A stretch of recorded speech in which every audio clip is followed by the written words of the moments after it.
Ya, Assalamualaikum warahmatullahi wabarakatuh. Hari ini kita lanjutkan membahas tentang besi kacat padat ya.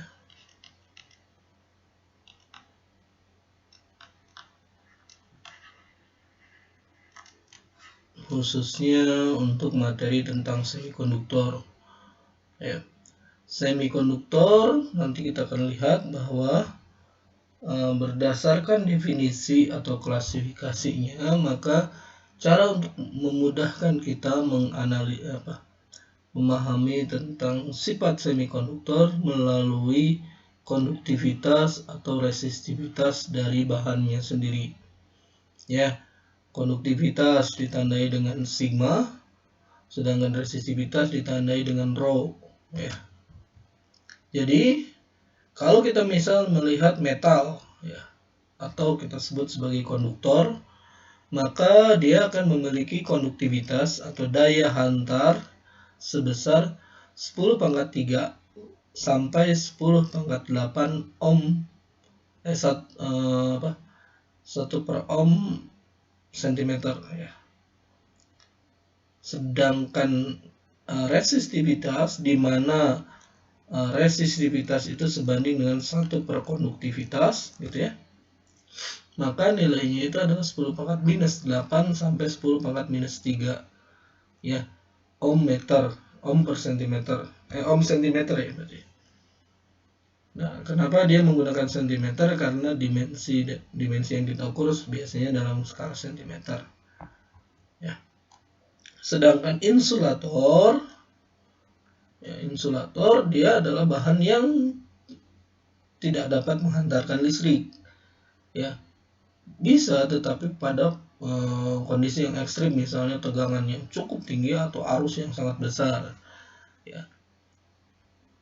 Nah, konduktivitas dari insulator itu adalah 10⁻⁻8, lebih kurang dari 10⁻⁻8 ya, di bawahnya.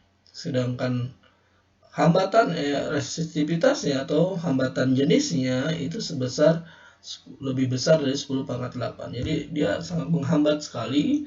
Pertama karena sifat elektroniknya ya. Yang dimaksud dengan sifat elektronik itu adalah kemampuan elektron terluar atau valensi dia mengalir pada kristalnya gitu.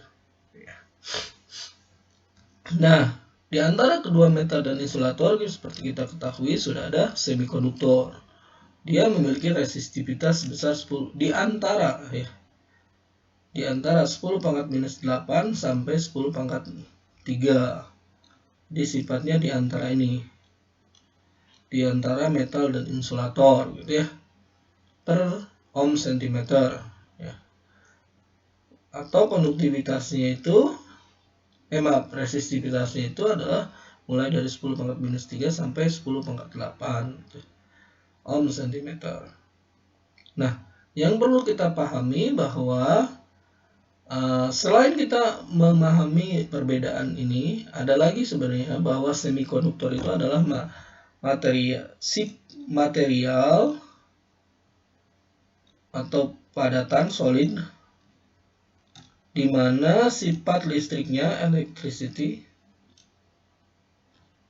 dipengaruhi oleh suhu atau temperatur. Ya. Di mana konduktivitas ini bervariasi ya, dan pertama dipengaruhi oleh kristalnya sendiri, yang kedua adalah dipengaruhi oleh suhu. Ya. Jadi kalau suhunya berubah, maka konduktivitas atau resistivitasnya juga akan berubah.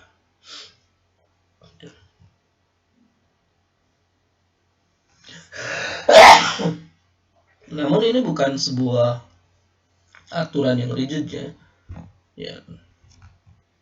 Nah, beberapa contoh material dengan sifatnya misalnya potasium, copper dalam bentuk metal misalnya, dia memiliki resistivitas sebesar ini. Dan ini pada suhu ruang ya. Suhu ruang itu maksudnya suhu sekitar 23 derajat ya.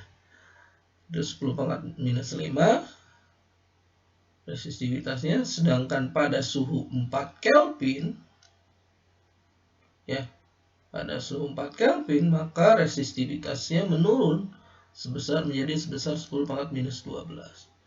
Tembaga pun sama, resistivitas pada suhu ruang itu 2 kali 10 pangkat minus 6 dia, dan menurun ketika suhunya berkurang atau sekitar 4 Kelvin, di 10 pangkat minus 10. Germanium misalnya ya, resistivitasnya adalah 5 kali 10 pangkat 2. Ketika dia diturunkan suhunya ya, dia resistivitasnya bertambah, yang ini menurun ya, justru menurun gitu ya, sedangkan yang ini bertambah, kan beda ya itu.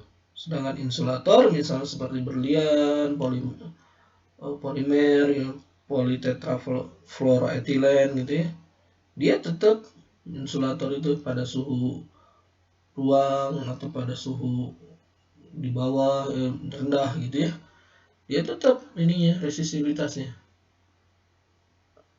ya. Kenapa? Nah, ini yang menarik, bahwa suhu ya, dimana suhu itu, atau gini deh, pada pelajaran fisika statistik kita sudah belajar bahwa gerakan dari gas atau atom-atom gas itu makin cepat kalau suhunya meningkat ya, gerakannya si atomnya itu akan meningkat, gerakan-gerakan partikelnya. Nah, ini pun sama, karena partikel yang bergerak pada metal atau semikonduktor itu adalah elektron dan bergerak di dalam kristal, maka gerakan dari elektron itu dipengaruhi oleh suhu ya. Maka misalnya pada suhu rendah ya, maka gerakan elektron makin melambat. Tetapi misalnya pada suhu tinggi gerakan elektronnya makin meningkat gitu ya. Dan itu berbeda misalnya pada metal atau semikonduktor, tapi pada intinya adalah temperatur itu mempengaruhi gerak dari elektron di dalam kristal.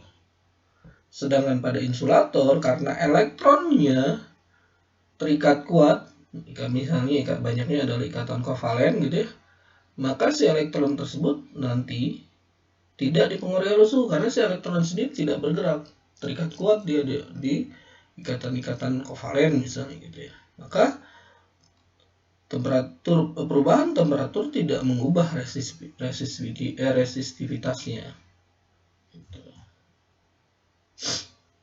Misal coba kita lihat, ini diamond, berlian, ini adalah insulator, ini adalah semikonduktor, ini adalah metal. Coba kita lihat pengaruh suhu ya, itu memiliki efek yang berbeda ya, memiliki efek yang berbeda terhadap misalnya insulator, semikonduktor, dan metal, dan ini sangat dipengaruhi oleh karakteristik dari elektron valensi di kristal tersebut. Pada metal, si elektron dapat dianggap sebagai gas, lautan gas elektron. Sedangkan pada semikonduktor, elektron itu dia masih terikat di valensi dan butuh energi untuk bergerak ke konduksi gitu. Ya. Jadi ini adalah elektron valensi dan si elektron berada di sini. Maka dia butuh energi dulu, energi gap yang kita sebut, untuk si elektron dapat bergerak. Nah, setelah bergerak baru dia bisa berperilaku sebagai gas elektron.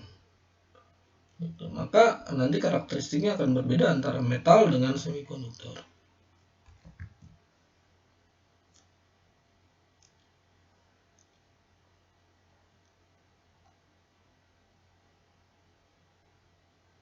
Oke, nah pada temperatur rendah jenis material akan hanya menjadi insulator atau metal. Kenapa? Karena pada suhu rendah bahan semikonduktor itu, jadi si elektron itu pada suhu rendah, si elektron hanya akan berada di elektron valensi, hanya berada di energi valensinya, tidak berada di energi konduksinya. Tetapi ketika suhu naik, maka ada probabilitas si elektron naik ke beta konduksi, ya, bukan hanya di beta valensi. Maka ketika suhunya makin rendah, elektron yang di beta konduksi akan balik lagi, seluruhnya hanya berada di elektron valensi. Karena hanya berada di elektron valensi, seakan-akan dia adalah menjadi material insulator. Jadi semuanya ada pengaruh suhu.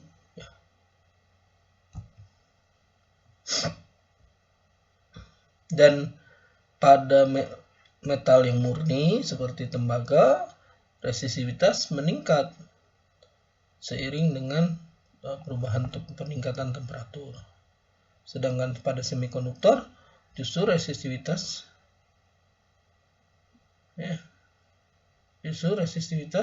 menurun seiring dengan peningkatan temperatur. Kenapa? Karena semakin banyak si elektron berpindah ke pita konduksi, ya.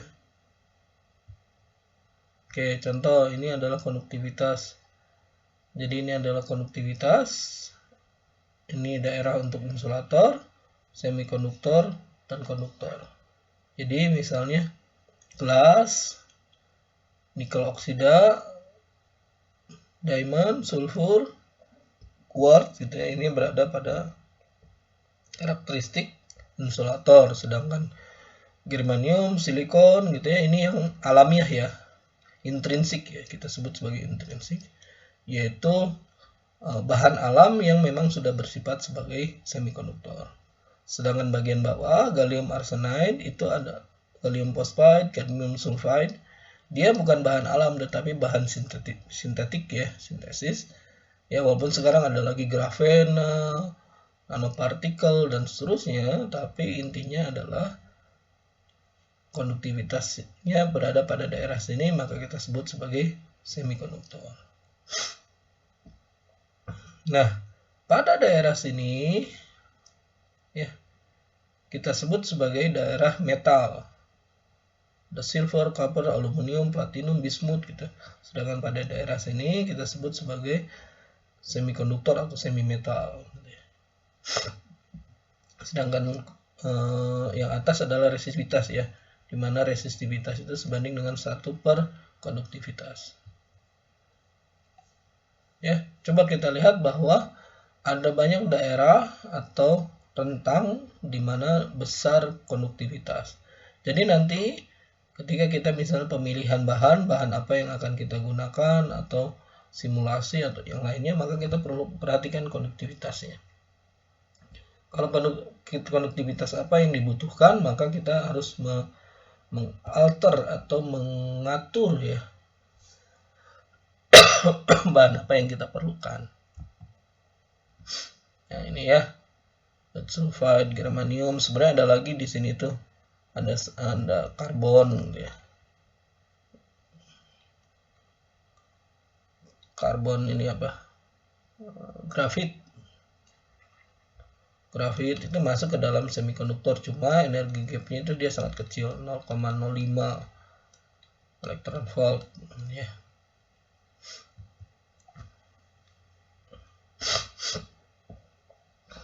Ya, ini misalnya untuk germanium, silikon, tembaga sulfid gitu ya. Ini konduktivitasnya, cuma dia memiliki sifat semikonduktor yang sangat bagus ya. Dalam artiannya kita tahu bahwa dia udah sifat alamiahnya adalah semikonduktor gitu ya, karena resistivitasnya rendah tetapi konduktivitasnya tinggi ya, walaupun masih di rentang antara insulator dan konduktor gitu ya, tapi ya dia jelas sudah memiliki sifat semikonduktor. Tapi ada satu kelemahan dari sifat alamiah ini, yaitu pertama, dia sangat mudah teroksidasi. Misalnya kena air atau kena udara gitu ya, dia atau uap air misal gitu ya, dia akan teroksidasi dan akan merusak struktur kristal dari sifat alamiah, misalnya germanium, silikon, dan nah ini terjadi pada perangkat-perangkat elektronik yang dikembangkan pada tahun era di bawah tahun 2000-an gitu ya, dimana perangkat-perangkat elektronik tersebut dibutuhkan kondisi yang ideal ya, suhunya harus rendah, kemudian juga kemurnian tinggi dan seterusnya. Cuma ketika dia kena uap air maka dia akan rusak dan tidak bisa digunakan lagi. Contohnya adalah jam tangan anti air misalnya ya, dia harus butuh pelindungan ini ekstra gitu. Cuma ya orang mulai berpikir bagaimana cara menggantikan sifat alamiah tadi yang terbatas dengan sintesis, misalnya dengan gallium arsenide, silicon oxide atau yang lainnya, atau tin oxide dan yang lain-lain gitu ya, yang bahannya adalah intinya adalah bahan sintetik. Nah, kalau kita melihat ya, kalau kita misalnya melihat bahwa sifat-sifat materi elektronik dari material atau kristal atau zat padat gitu ya, itu sebenarnya ada 4 ya. Ada superkonduktor yang dimana super dari sifat konduktor, misalnya ada tipe 1, tipe 2 gitu ya. Yang kedua adalah ada konduktor, ada yang linear, ada yang non linear gitu ya. Kemudian semikonduktor, ada elemental, misalnya ada synthetic compound, ada inorganik misalnya. Nah, yang organik walaupun di sini belum ada contohnya gitu ya. Sebenarnya yang organik ini dia biasanya yang sifatnya piezoelektrik gitu ya, sifatnya, atau termoelektrik gitu. Cuma walaupun sebenarnya dia juga kadang yang termoelektrik jenis-jenis yang istilahnya inorganik ya, tapi yang organiknya juga ada, dimana ketika kita ubah dalam artian panjang dari struktur atomiknya gitu ya, kita tekan atau yang lain, maka dia akan memiliki sifat semikonduktor gitu ya. Atau justru ketika kita berikan medan listrik, maka dia akan mengubah orientasi dari struktur kristalnya gitu ya. Nah, itu dimasukkan ke dalam sifat semikonduktor. Yang terakhir itu ada dielektrik. Dielektrik ini adalah material yang dipengaruhi oleh medan listrik. Ya, ada yang linear, ada yang non linear, dan juga ada yang insulator. Nah, jadi kita paham bahwa semikonduktor itu adalah semi metal, atau kita juga bisa memahamkan bahwa semikonduktor juga adalah semi insulator. Kenapa? Karena di antara dua sifat insulator atau metal gitu. Nah, di antara keduanya maka perlu dipahami juga bahwa semikonduktor bisa jadi adalah insulator dengan band gap yang kecil gitu. Jadi band gap itu kan adalah selisih energi antara energi valensi dengan energi konduksi gitu. Ya, energi konduksi. Nah, di antaranya setengah dari selisihnya itu adalah energi Fermi gitu. Nah, ketika ya energi gapnya yaitu selisih antara energi konduksi dikurangi energi valensi dibagi 2, selisihnya gitu ya, maka ketika dia ukurannya kecil maka kita sebut dia sebagai semikonduktor, tapi kalau dia besar maka kita sebut sebagai insulator gitu ya. Nah, ada berbagai cara untuk membuat energi gapnya kecil. Pertama, kita pilih jenis materialnya atau kita tambah atom-atom lain. Ya. Jadi ketika kita tambah atom-atom lain, ada beberapa tingkatan energi yang akan berada di atas tingkatan energi valensi atau di bawah tingkatan energi konduksi. Ada donor, ada akseptor, ya. Dan itu kita sebut sebagai semikonduktor yang didoping. ya, atau memasukkan atom-atom ke dalam semikonduktor sehingga energi gapnya itu makin mengecil. Ya, oke gitu. Oke ya. Jadi energi gapnya intinya adalah ada tangga-tangga agar si elektron tidak membutuhkan energi yang besar ketika berpindah dari energi valensi ke energi konduksi, tetapi bisa lewat dulu ke tingkatan di atas valensi atau pindah di bawah energi konduksi, baru nanti pindah lagi ke benar-benar ke energi konduksinya gitu. Jadi seakan-akan itu adalah tangga gitu. Dan kita sebut sebagai semikonduktor yang didoping, ditambahkan atom-atom baru. Nah, typical band gap dari atau celah pita energi dari semikonduktor itu mulai dari 0, walaupun sebenarnya tidak tepat 0 ya. Ya, mendekati 0 misalnya adalah yang karbon grafit itu adalah 0,05 elektron volt gitu ya. Ada juga yang memprediksikan lebih kecil lagi, ada yang lebih besar gitu ya berdasarkan model-model fisik, tapi umumnya adalah 0,05 berdasarkan eksperimen. Ya. Sampai tidak tepat 3 juga sih, ada juga yang 3,2 gitu ya. Misalnya ada alumina gitu yang kotor di doping gitu ya, di sekitaran situ gitu ya. Atau silikon, germanium di kisaran 1 elektron volt gitu. Ya, yang sifat alamiah gitu ya. Kalau metal dan semi metal energi gapnya itu 0. Kenapa? Karena energi Fermi-nya di atas energi konduksi ya, atau ya istilahnya energi valensinya berimpitan dengan energi konduksi sehingga elektron dapat bergerak bebas gitu. Jadi tidak butuh energi tambahan dari luar berupa radiasi supaya si elektron berpindah gitu. Kalau insulator energi gapnya lebih besar dari 3, cukup besar gitu, sehingga energi yang dibutuhkan dari energi elektron berpindah ke konduksi, dari valensi ke konduksi, butuh energi tinggi. Dan ketika diradiasi dari luar, energi radiasi harus cukup besar, bisa medan listrik yang cukup besar atau radiasi yang energinya tinggi, misalnya adalah radiasi gamma gitu ya, atau misal X-ray gitu ya. Sedangkan kalau semikonduktor dia mulai dari 0 sampai 3 elektron volt, bisa dimulai dari cahaya tampak, infrared, cahaya tampak sampai ultraviolet gitu ya. Dan itu udah cukup untuk memindahkan dari elektron dari valensi ke konduksi.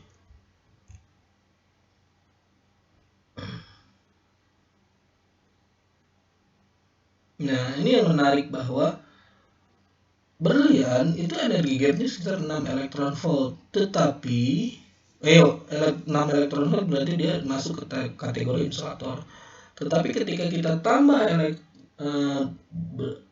jenis-jenis atom lain gitu ya, atau di vakansi atau dibombardir dengan atom-atom lain atau dihilangkan beberapa atom gitu ya, maka dia dapat berperilaku sebagai semikonduktor. Ya. Tapi ada juga yang menarik, misalnya terminologi yang rada unik ya, seperti gallium arsenide, energi gapnya sekitar 1,5, tetapi sekarang disebut semi insulator ya. Kenapa? Karena struktur kristal dia itu seakan-akan menyulitkan si elektron berpindah dari pita valensi ke pita konduksi gitu ya. Ini yang menarik gitu ya. Jadi tidak rigid juga gitu pemahamannya. Cuma melihatnya adalah sifat dari outputnya gitu ya, perilaku elektroniknya. Kenapa? Karena ya ini bagian dari kajian sifat elektroniknya.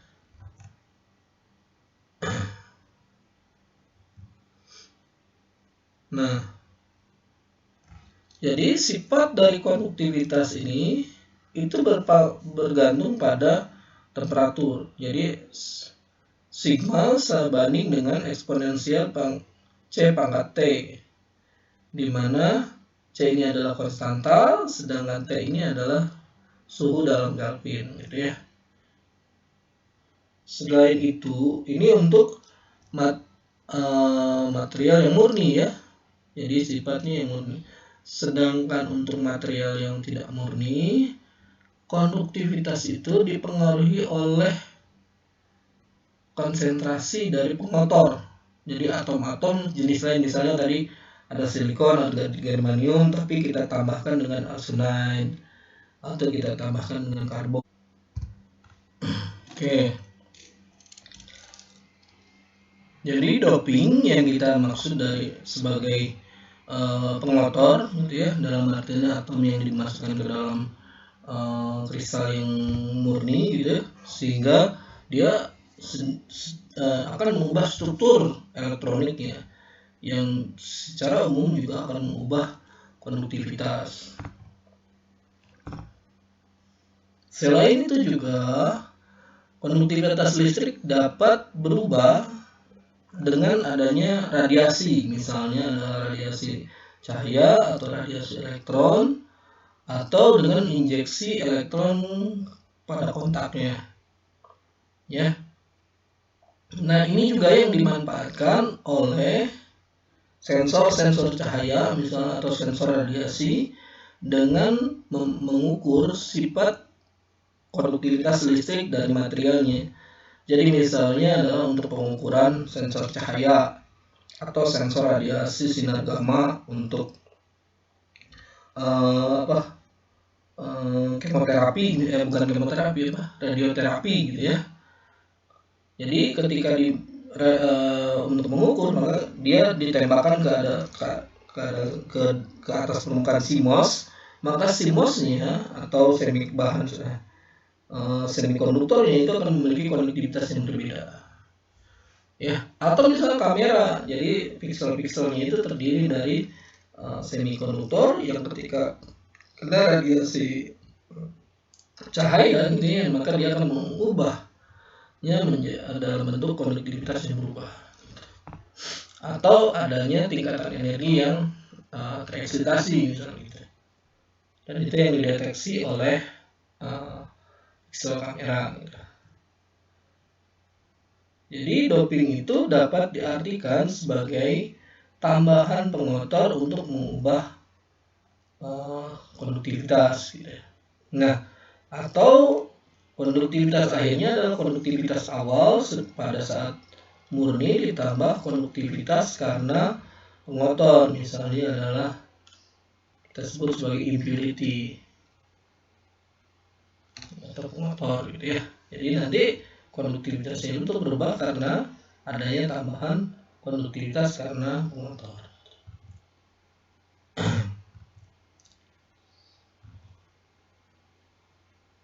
Jadi sebenarnya semikonduktor itu banyak, sebenarnya ratusan, tapi secara elemental atau intrinsik itu ada 3, silikon, germanium, karbon, atau berlian yang sudah ada pengotornya, gitu ya. Atau binary compound itu adalah ekstrinsik atau dalam artinya by design melalui sintesis, gitu ya. Gallium arsenide, indium phosphide, dan seterusnya. Organik compound misalnya adalah polyacetylene, gitu ya. Dia adalah organik compound yang memiliki sifat listrik yang bervariasi bergantung pada panjangnya, atau misalnya juga bergantung pada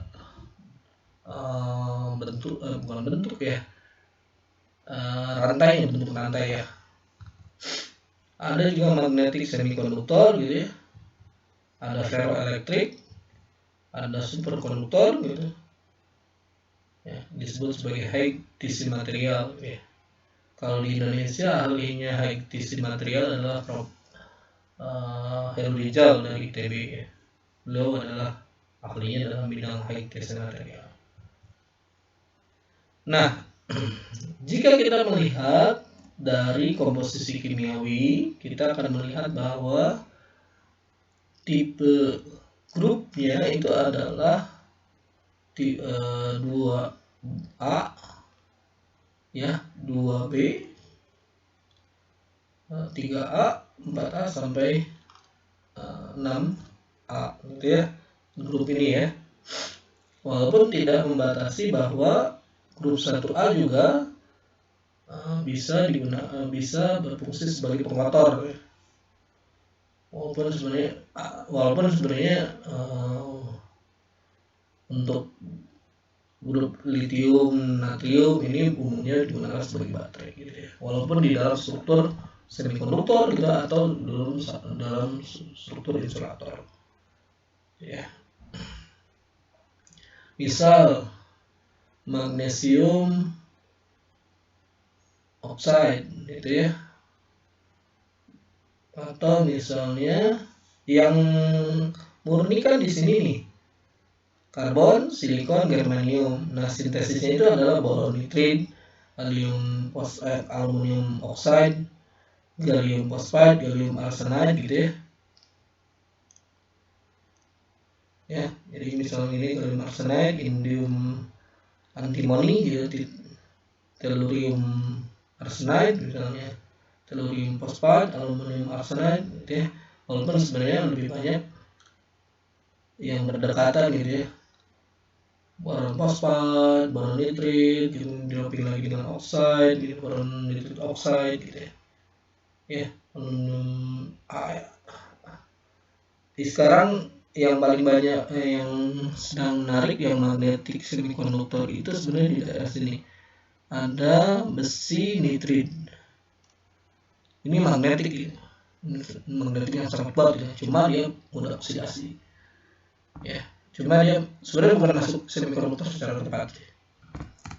Oke, kita lanjut ya.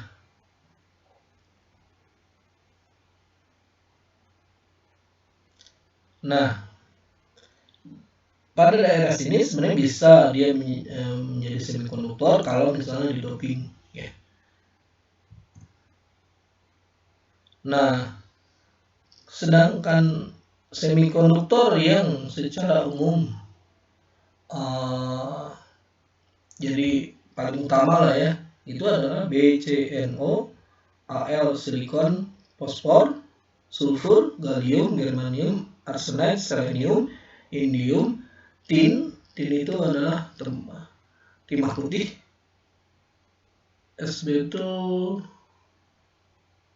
antimoni, lupa yang T-nya ada tellurium ya. Nah, Bapak sendiri bekerja dalam bagian ini, ada boron, karbon, nitrogen, dan oksigen ya.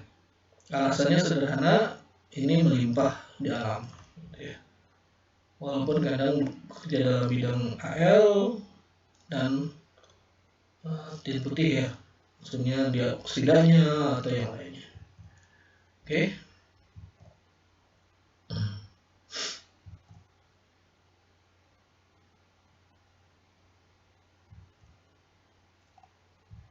Oke, kita lihat kebanyakan secara umum dia adalah grup 4 ya.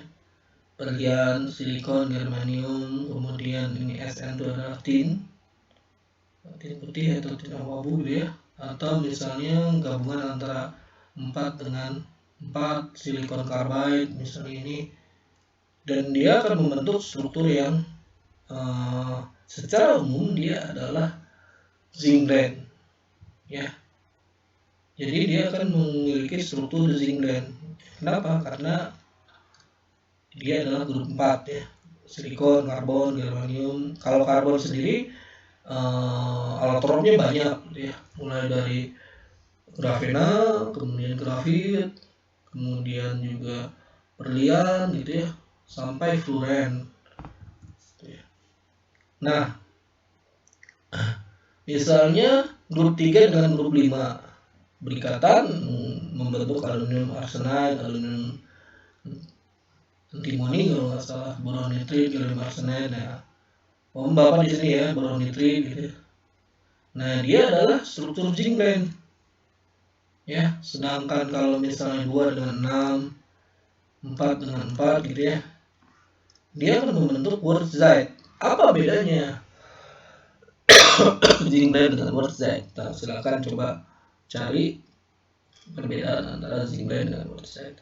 Sebenarnya zinc blende dengan wurtzite bedanya cuma beda orientasi. Komposisinya sama, cuma beda orientasi. Base-nya adalah zinc blende. Oke, ya, ini yang menarik dari struktur semikonduktor alamiah ya. Dia umumnya adalah struktur zinc blende atau berlian. Dia memiliki atom tetrahedral dengan 4 atom terdekat, gitu, maka dia akan memiliki ikatan sp3 hibrid, ya, memiliki kovalen yang kuat, ya. Dan dia ada terdiri dari 2 atom setiap unit sel, ya, dan dia akan berulang membentuk padatan yang besar, gitu, ya. Nah, karena dia memiliki 2 atom per unit sel, maka ikatannya bisa silikon-silikon atau boron dengan nitrin atau gallium arsenide dan seterusnya. Jadi ada beberapa probabilitas untuk membentuk itu. Nah, ini adalah struktur zinc blende, misalnya untuk struktur berlian, ya, gitu ya. Nah, jadi ini adalah struktur kubik, ya, kubik mirip dengan FCC. Bedanya ya. Jadi kalau yang tanpa yang putih ini dia akan membentuk FCC, phase center kubik. Tetapi antara atom terdekatnya dihubungkan menggunakan dengan satu atom. Jadi misalnya ini dengan yang ini dihubungkan dengan satu atom membentuk ikatan dengan atom yang mukanya. Atom muka ini dan pojok ini akan membentuk ini. Jadi seperti kalau bentuk ini mah saling bertolak belakang. Jadi ikatannya itu ini V, tapi saling tegak lurus, gitu, bidangnya. Gitu. Nanti bidang ini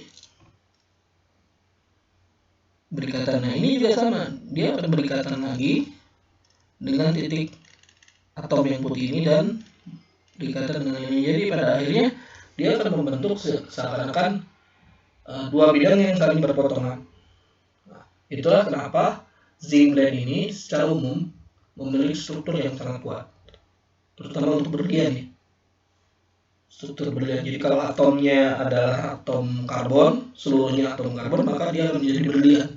Tetapi kalau yang putihnya itu adalah yang hitam itu adalah zinc, yang putihnya adalah sulfur, maka dia akan membentuk zinc blende. Dia juga strukturnya kuat, gitu, kristalnya kuat, cuma elektroniknya jadi menarik. Kalau karbon karena berikatan kuat dan kovalen, maka si elektron sulit untuk mengalir, ya, alirannya si elektron sulit untuk mengalir. Kenapa? Karena ikatannya sudah kuat. Sedangkan kalau untuk zinc blende, karena yang putih ini bisa jadi adalah sulfur, maka ada ketidakseimbangan struktur elektroniknya. Maksudnya adalah ikatannya nggak terlalu kuat, maksudnya, ya. Maaf, ya. Ikatannya tidak terlalu kuat sehingga si elektron bisa mengalir, gitu. Ya, walaupun nanti perlu dipahami juga bahwa alirannya tidak ini yang menarik, maksudnya bahwa aliran elektronnya tidak searah, gitu, tapi 3 dimensi. Dia harus dianalisis aliran elektronnya secara 3 dimensi. Misalnya ini adalah Zn, ini Zn, ini sulfur, Zn sulfur, Zn sulfur, Zn. Cuma perhatikan di sini masing-masing seperempat. Ini seperempat. Ini seperempat. Ini seperempat. Ini seperempat. Berapa ya? Setengah. Oh, enggak setengah. Seperempat, ya. Masing-masing dapat seperempat. Oh iya, yang hitam itu masing-masing satu ikatan itu hanya seperempat atom. Karena nanti di bawahnya ada 2 ikatan, ini juga ada 2 ikatan, yang ini ada 4 ikatan, tapi atomnya 1. Jadi 1/4 kali 4 jadi 1 ditambah atom yang putih 1. Jadi secara umum dalam satu sel satuannya ada 2 atom. Gitu. Ini zinc-brand. Ini zinc-brand, ini diamond. Yang kiri itu diamond, yang kanan itu zinc-brand. Ya. Nah, fisikawan yang menganalisis nanti semikonduktor atau teknisi pada peneliti dalam bidang semikonduktor perlu memahami struktur kristal. Kenapa? Karena nanti berikatan dengan banyaknya ikatan kovalen atau ikatan-ikatan yang lain yang akan mempengaruhi struktur kristalnya. Sekaligus juga untuk mengubah atau mengalter atau mengatur berapa komposisi atom pengotor yang perlu dimasukkan atau atom apa yang perlu diganti, atau ukuran atomnya bukan mengganti tetapi dia akan masuk ke dalam struktur zinc-brand misalnya ya gitu. Jadi atomnya sangat kecil sehingga dia akan masuk. Contohnya adalah litium ya. Litium, natrium dia akan masuk ke dalam struktur heksagonal gitu ya. Jadi beberapa baterai yang dapat diisi ulang berbasis baterai litium gitu ya, maka atom-atom litium itu bisa masuk ke dalam struktur semikonduktor karbon misalnya gitu ya. Tetapi untuk yang bukan yang zinc-brand tetapi yang heksagonal. Oke ya. Ini adalah zinc-brand ya, misalkan ya. Jadi perlu dipahami bentuknya. Nah, ini untuk struktur Wurtzite ya. Apa bedanya struktur Wurtzite? Nah, ini. Kalau yang atas, yang ini adalah struktur zinc-brand. Nah, kalau Wurtzite ini ya.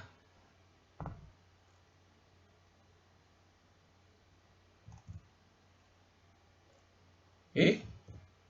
Untuk ini Wurtzite. Bedanya ini di situ ya.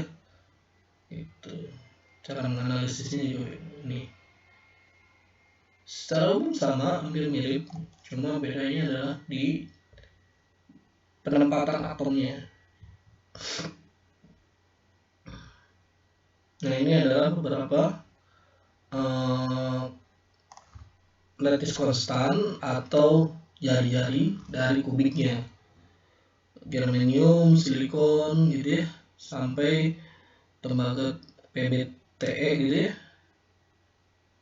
Dan kita lihat bahwa masing-masing itu berbeda-beda bergantung pada ikatannya, atom dan ikatannya. Dan kemudian juga itu menghasilkan besar band gap yang dimiliki oleh masing-masing. Misalnya germanium di sekitar 0,6, silikon di sekitar 1,1, silikon karbid di sekitar 2,99 gitu ya, sampai ada yang 0,31 gitu ya. Nah, ada lagi istilah direct indirect ya.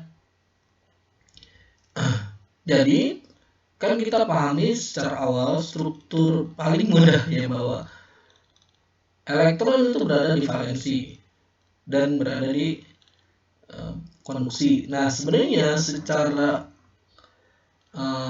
teoritik bentuknya nggak murni dalam artian data seperti ini, tetapi berdasarkan fungsi antara bilangan gelombang dan omega atau energi.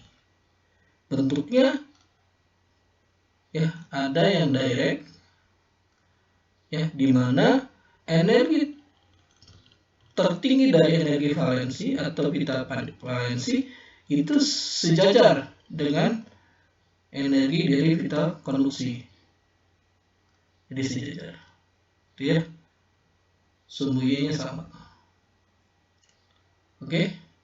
Jadi kalau ini tegaknya sama, jadi energi valensi di atasnya itu jadi gini. Di atasnya itu tepat energi konduksi. Tetapi ada beberapa model fisis di mana energi valensinya itu, ini energi valensi dan ini adalah energi konduksi.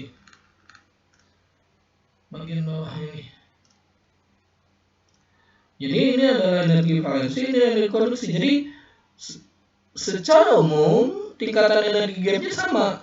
Misalnya adalah 1 elektron volt. Energi gapnya ya. Tetapi energi dari elektron yang ketika berpindah ke tingkatan energi konduksi nggak langsung ke bagian pita konduksi, tetapi dia harus secara termal ya pindah ke konduksi. Jadi ketika si elektron ingin berpindah ke konduksi, dia naik dulu energinya sebesar energi gap dan dia harus mendapatkan energi tambahan secara termal untuk berpindah ke energi konduksi. Jadi dari valensi pindah naik, gitu ya. Tetapi dia harus bergeser secara termal pindah ke pita konduksi. Jadi, nah kalau yang atas kita sebut sebagai direct. Jadi si elektron dari pita valensi pindah ke konduksi itu disebut sebagai direct band gap. Sedangkan ketika berpindah ke band gap tetapi membutuhkan energi termal pindah ke konduksi, maka kita sebut sebagai indirect band gap. Ya. Oke. Nah, selain itu juga perlu dipahami adanya sifat mobilitas elektron. Ya, mobilitas elektron, kemampuan si elektron apa istilahnya? Bergerak di dalam kristal gitu ya. Ketika sudah pindah ke konduksi, bergerak gitu ya. Si elektronnya disebut sebagai mobilitas elektron. Biasanya digambarkan dengan massa relatif elektronnya gitu ya. Atau massa relatif hole-nya.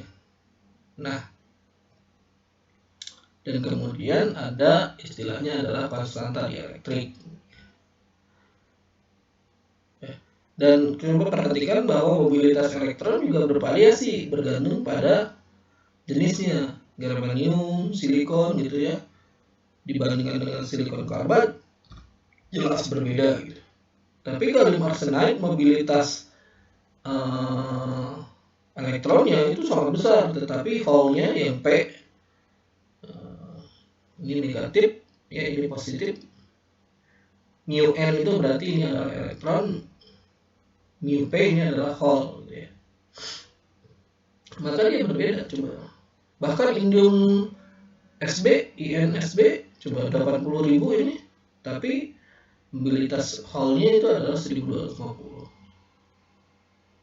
Cuma ya kelemahan dari yang bawah ini adalah proses sintesisnya harus murni, tetapi bahan dasarnya prekursornya juga beracun. Itu yang menyebabkan industri semikonduktor itu berbiaya mahal ya. Karena sebelum ketika dan setelah eksperimen prosesnya harus panjang dan membutuhkan penanganan bahan kimia yang cukup besar gitu ya, cukup intens. Oke. Ini beberapa sifat semikonduktor pada suhu ruang ya. Nah, ini misalnya energi gap pada 300 Kelvin atau suhu ruang, dan ini adalah 0 Kelvin. Coba untuk karbon hampir tidak banyak berubah, germanium perubahan gitu ya, tapi silikon tidak, dan seterusnya. Ini banyak yang berubah ketika suhunya diubah. Mobilitas elektronnya juga diukur, kemudian massa efektif ya juga diukur ya. Oke, dan ini menunjukkan bahwa semikonduktor itu adalah sebuah material yang sifat listriknya dipengaruhi oleh suhu, oleh komposisi kimia ya, dan struktur kristal yang dimiliki. Jadi yang pertama struktur kristal, yang kedua adalah suhu, yang ketiga adalah komposisi kimiawi ya. Oke.